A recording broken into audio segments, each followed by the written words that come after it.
제 나이도 어느덧 정신 차리고 보니 40대 중반, 중학교 다니는 아들 키우는 워킹맘입니다. 남편과 결혼한 지 15년이 넘었는데 이제는 결혼 생활을 끝내고 갈라서기로 했습니다. 동갑내기 남편을 처음 알게 된 건 제가 고등학교 다닐 때 친구 소개로 알게 되어 처음엔 동네 친구로 지냈어요.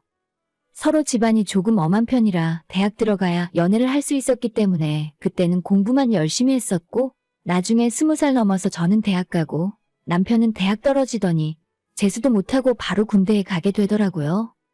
그렇게 군대 다녀온 사람과 20대 중반에 다시 만나서 연애하다가 그때 지금의 아들이 생기는 바람에 이것저것 잴 거 없이 급하게 결혼부터 하게 되었습니다. 당시에 남편은 군대 전역하고 다시 대학 갈 준비하는 수험생 시절이라서 모아놓은 돈도 없었고 시댁도 그리 형편이 좋은 건 아니라서 뭔가 많이 해줄 수는 없는 상황이었죠. 그때는 결혼할 때 남자가 전셋집이라도 구해오는 것이 당연한 시절이었는데도 당장 돈이 없으니 어쩔 수가 없더라고요. 제가 일하면서 모은 돈과 친정부모님이 조금 보태주셨고 시부모의 낡은 아파트를 담보로 대출을 받아서 결혼 생활을 시작할 수 있었습니다. 그렇게 번개불에 콩 구워 먹듯 결혼해서 얼마 지나지 않아 아들을 낳았고 저는 출산 전으로 딱 2달 쉬고 바로 회사에 복직해서 지금까지 안 쉬고 일을 계속하고 있습니다. 아이 낳기 전에 배가 남산처럼 부풀어 올랐을 때도 마지막까지 제가 움직일 수만 있다면 계속 출근해서 일을 해야 했습니다. 회사의 높은 분들이 오히려 제 출근을 말렸었고 육아휴직 같은 개념도 없는 회사였는데 저는 특별하게 애 낳고 몸 풀고 돌아오면 다시 받아주겠다는 말까지 하실 정도였죠. 남편은 결국 최종 학력이 고졸이고 저는 2년제 전문대를 나왔기 때문에 남들보다 훨씬 더 노력해야 대학 나온 사람들이랑 비슷하게 살 수 있다고 생각했어요. 이렇게 악바리처럼 열심히 살았던 덕분에 지금은 회사에서도 제 위치를 인정받았고 15년 전엔 작은 중소기업이었는데 지금은 회사도 크게 성장했습니다. 회사 내에 저랑 나이 비슷한 여직원들이 더 있지만 아줌마들 중에 저만큼 경력 인정받으면서 연봉 많이 받는 사람은 아마도 없을 거예요.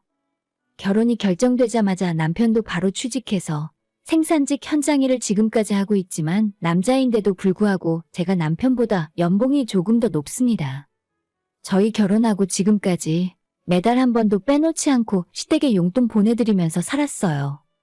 처음에는 저희 신혼집 구할 때 대출 해주신 것도 고맙고 그 대출이자라도 저희가 내드려야 한다는 생각으로 50만 원 정도씩 드렸는데 그 액수가 해가 갈수록 조금씩 늘어서 지금은 매달 150만 원 정도 용돈을 보내드리며 살고 있습니다.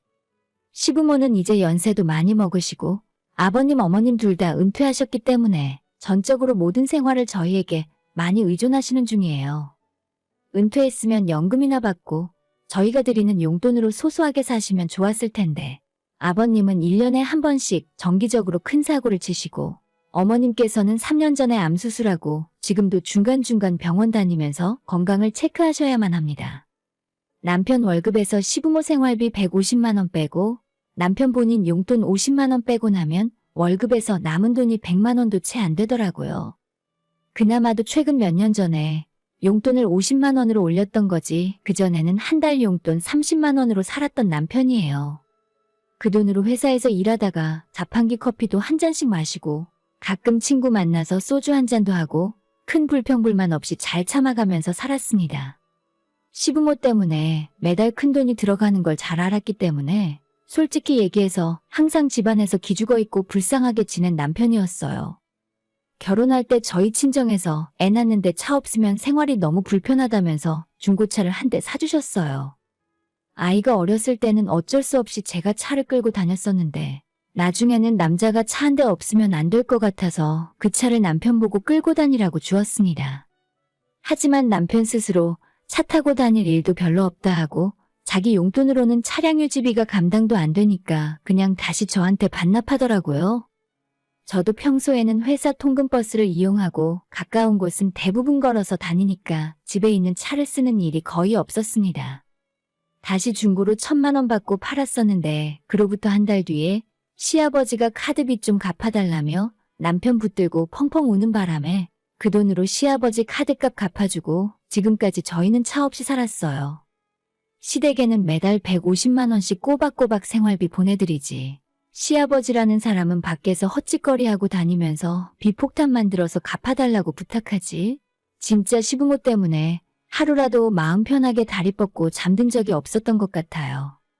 그래도 아이 낳고 사는데 내 집 한 채는 있어야 할 것 같아서 몇 년 전에 대출 2억에 아득바득 모아놓은 적금 1억 5천 털어서 집 한 채 장만했었는데 지금까지도 대출을 갚느라고 등골이 휘어질 지경입니다. 어떻게 생각하면 남편과 시댁 없이 저 혼자 아이 키우며 사는 것이 더 나았을지도 몰라요. 시모에게 생활비 보내줄 때마다, 그리고 시아버지가 한 번씩 사고친 거 수습해달라고 할 때마다 이혼하고 혼자 살고 싶다는 생각을 몇 번이나 했었던 것 같아요. 그래도 남편이 사람은 좋고 우리 두 사람 알고 지낸 세월 때문에 그냥 꾹 참고 지금까지 살았습니다. 우리 아들도 아빠를 좋아하고 남편도 어떻게든 시부모 때문에 우리 가정에 피해가 가지 않도록 노력하는 모습은 보였거든요. 최대한 혼자 해결할 수 있는 일은 알아서 하고 돈 때문에 고민하다가 혼자 말도 없이 주말에 막노동 일을 해서 돈을 벌어온 적도 있었어요. 하지만 이런 남편의 노력에도 불구하고 시댁 상황은 전혀 나아지는 것 없이 점점 더 감당하기 힘들 정도로 큰 짐이 되어가고 있습니다. 제가 남편을 도와준다고 해서 한 번에 문제가 해결되는 것도 아니고 일단 남편은 시부모를 더 신경 쓰고 저는 저대로 아들만 신경 쓰며 살았어요. 남편이 결혼 생활 내내 저와 아들에게 너무 미안해했었지만 덕분에 저는 시댁 눈치 볼 필요 없었고 시부모 시집살이도 남편이 다 막아줘서 편하게 지낼 수 있었습니다.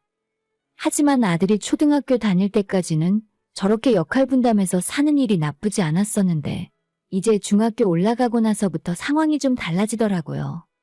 저희 아들이 공부에 소질도 있고 본인 스스로 성적에 대한 욕심을 내고 있기 때문에 부모 입장에서 더 밀어주고 싶었어요. 학원도 더 보내주고 싶고 아들이 더 배워보고 싶다는 건 내가 빚을 내서라도 어떻게든 할 수 있게 만들어주는 것이 부모의 역할이라 생각했거든요. 벌써부터 공부에 이렇게 흥미를 보이는데 나중에 유학이나 어학연수를 가고 싶다고 하면 그땐 어떻게 해야 하나 큰 고민에 빠졌습니다. 악착같이 돈을 더 모아야겠다 생각했고 남편과 길고 긴 대화 끝에 앞으로 더 이상은 시아버지가 사고치고 오는 것들을 수습해주지 않겠다고 결심하게 되었어요. 지금도 크게 작게 30만 원, 50만 원씩 동네 술집 외상을 갚아달라는 것부터 술 취해서 주차되어 있는 자동차에 돌멩이 던져서 수리비 물어주는 일이 흔했습니다. 나이만 많이 잡수셨지 하는 짓은 동네 초등학교 애들만도 못한 분이에요. 그리고 다음은 시어머니에게 보내드리는 생활비를 줄이는 일이었는데 한꺼번에 많이 줄일 수는 없으니 일단 150씩 보내고 있던 것을 100만 원까지 줄이자고 얘기했었습니다. 남편은 자기 엄마가 아직 암투병 중이고 먹고 사는 생활비까지 건드리고 싶진 않다면서 강하게 반대를 하더라고요. 하지만 제 생각에는 나라에서 나오는 연금도 좀 있고 두 어른이 단순하게 먹고 사는 데는 100만 원 보내드리면 충분하다 싶었어요.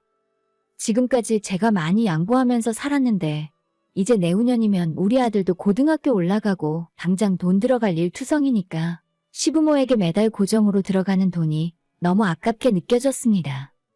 올해 들어서 자꾸만 돈 문제 때문에 남편과 싸우게 되고 결국 얼마 전에는 이렇게 살 바에야 차라리 이혼하고 당신은 당신 부모 모시고 살고 나는 우리 아들에게 집중하며 살겠다고까지 이야기했더니 결국 남편이 시모에게 보내는 용돈을 100만 원으로 줄이더라고요.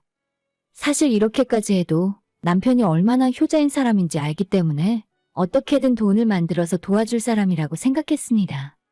쉬는 날에 일당 알바를 더 하던지 용돈 50만 원을 아껴서라도 부모에게 다만 5만 원, 10만 원씩 더 보내주고도 남을 사람이다 싶었거든요. 남편에게는 좀 미안했지만 제 입장에서는 당장 수십만 원의 여윳돈이 생기니 기분이 좋더라고요. 아들이 가고 싶다던 학원도 하나 더 끊어줬고 원래대로라면 시부모 생활비로 들어갔을 돈을 우리 아들 용돈으로 5만 원 더 줬더니 이제야 제대로 된 것 같고 마음이 후련했습니다. 결혼하고 처음부터 이렇게 살 수도 있었는데 남편이나 제가 마음이 모질지 못해서 15년 넘는 시간을 빨대 꽂혀서 살았구나 생각했어요.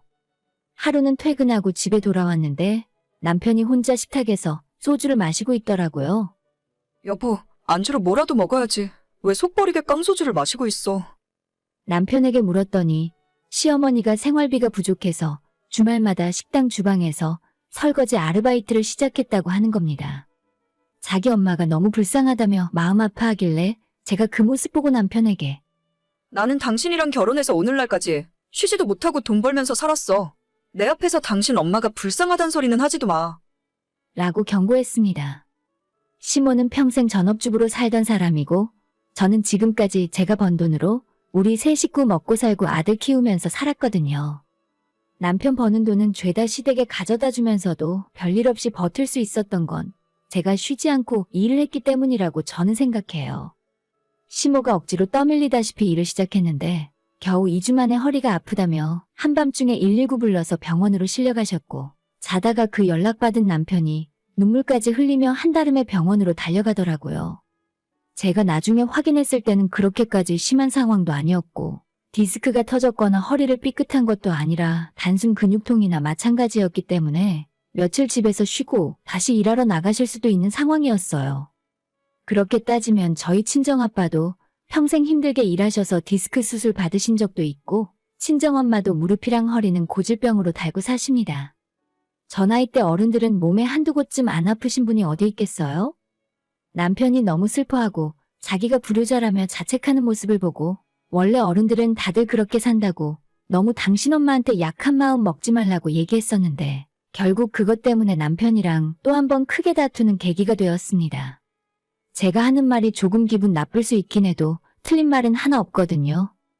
남편은 더 이상 엄마가 나가서 고생하는 모습 못 보겠다며 자기가 용돈 한 푼 안 가져가도 좋으니 시모에게 생활비 150만 원을 드려야 할 것 같답니다.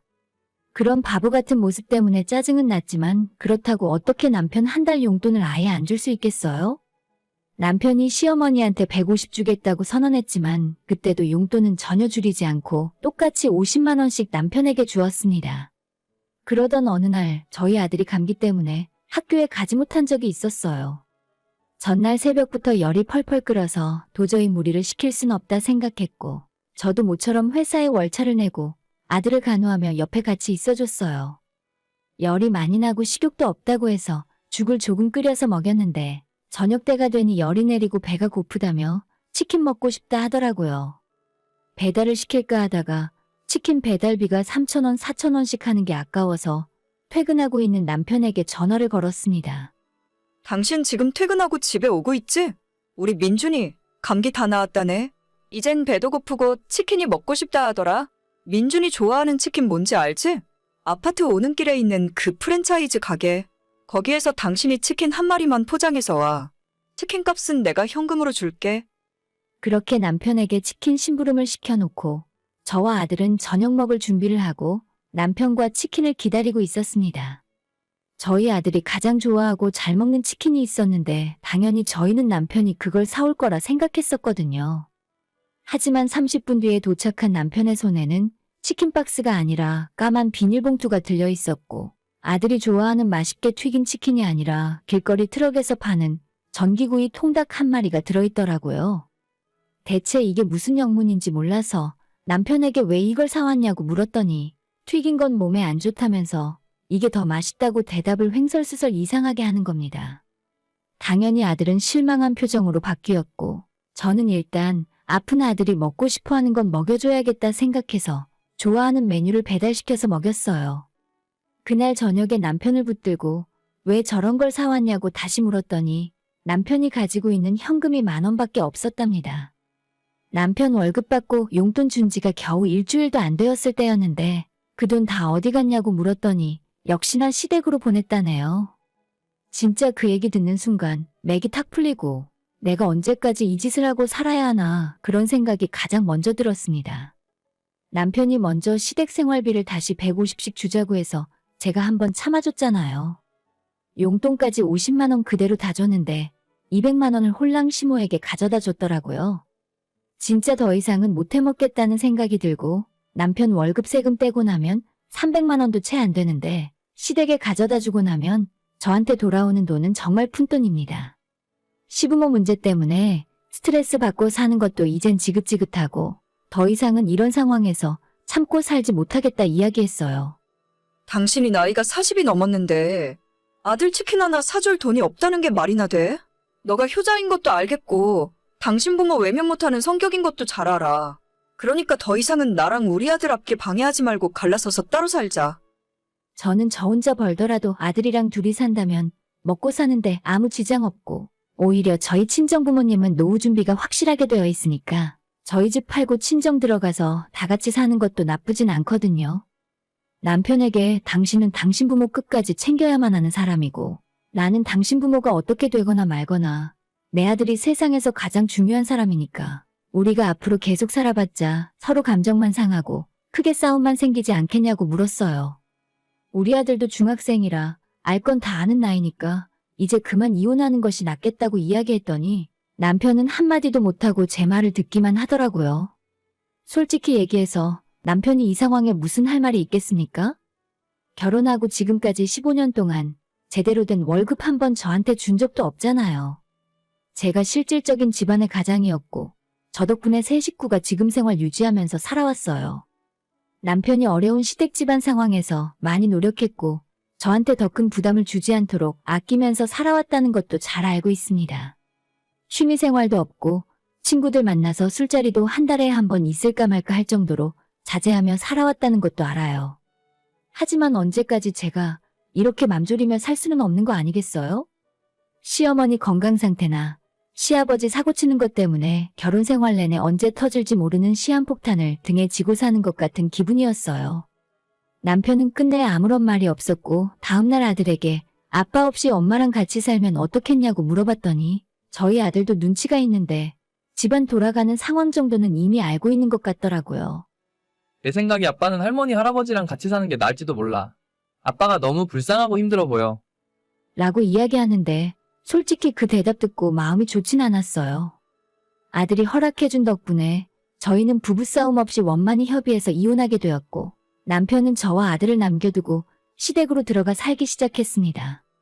지금 살고 있는 집을 저와 아들이 갖는 조건으로 남편에게는 양육비를 받지 않기로 했어요. 당장 매달 들어갈 돈이 많은 남편에게도 나쁘진 않은 조건이라 생각해요. 이혼한 뒤에 시어머니가 저한테 한번 전화를 하셔서 서운하다는 말씀을 하신 적이 있어요. 내가 너를 얼마나 아끼고 잘해줬는데 며느리한테 잘해줘봤자 아무 소용없구나. 라고 말씀하시길래 제가 남편과 이혼하게 된 이유는 무조건 어머님, 아버님 때문이라고 대답했습니다. 아들한테 모든 짐을 다 지게 하고 평생 빨대 꽂고 사시면서 어떻게 저한테 서운하다는 말씀을 하실 수가 있냐고 따져 물었죠. 양심이 있으면 아들에게 그만 기대시라고 말씀드렸더니 세상 서럽게 펑펑 우셨습니다. 우는 소리조차 듣기 싫어서 그대로 전화를 끊어버렸어요. 남편이 지난달 말에 집에서 나갔고 2주 정도 시간이 지났지만 사실 생활은 크게 달라진 게 없어요. 원래 생활 대부분을 제가 버는 돈으로 하기도 했었고 아들도 중학교 올라가고 철이 좀 든 뒤로는 겉으로 아빠를 찾지 않더라고요. 아마 자기 아빠는 할머니, 할아버지만 챙기는 사람이라 생각하고 있는 것 같았어요. 이혼녀로서 혼자 아이를 키우며 살아가야 하지만 오히려 마음은 훨씬 더 홀가분해요. 저만 열심히 일하면 우리 아들 뒷바라지 해주는 것도 아무 문제 없고 오히려 예전보다 더 여유로워진 기분이 들거든요. 시도 때도 없이 돈 달라 하는 시모 전화를 받을 일도 없고 한밤중에 전화해서 합의금 필요하다는 시아버지 연락도 더 이상 걱정할 필요 없어서 너무 행복합니다. 오늘의 사연은 여기까지입니다. 구독과 좋아요, 알림 설정 부탁드려요. 다들 행복하시고 좋은 하루 되세요.